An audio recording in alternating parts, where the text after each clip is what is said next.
नमस्कार। नेपालभर मनसुन सक्रिय भएसँगै लगातार वर्षा भइरहेको छ। देशका धेरै स्थानमा भारी वर्षाका कारण पहाडी पहिरो र डुबानको जोखिम उच्च बनेको छ। मौसम पूर्वानुमान महाशाखा अनुसार आगामी केही दिन वर्षा जारी रहने भएकाले नागरिकलाई उच्च सतर्कता अपनाउन आग्रह गरिएको छ। काठमाडौँमा पनि निरन्तर वर्षाले जनजीवन प्रभावित हुन थालेको छ। मुख्य सडकहरूमा पानी जम्ने, ट्राफिक जाम बढ्ने, खोलानालाको सतह बढ्ने तथा केही स्थानहरू जमल, अनामनगर, पुतली सडक डुबान भएका छन्।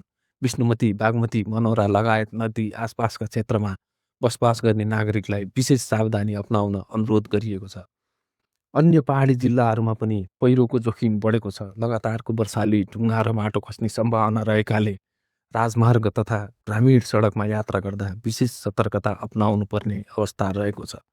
कतिपय स्थानमा सडक अवरुद्ध हुँदा यातायात सेवा प्रभावित बनेको छ। विद्युतीय तथा सञ्चार सेवामा समेत असर पर्ने जोखिम रहेको छ। तराईका विभिन्न जिल्लामा नदी तथा खोलाहरूको जलसतह बढ्न थालेको छ। नदी किनारका बस्ती, खेतीयोग्य जमिन डुबानको खतरा बढ्दै गएको छ। विपद व्यवस्थापनका लागि सुरक्षा निकाय, स्थानीय तह तथा उद्धार टोलीहरू तयारी अवस्थामा रहेको जनाइएको छ। धन्यवाद।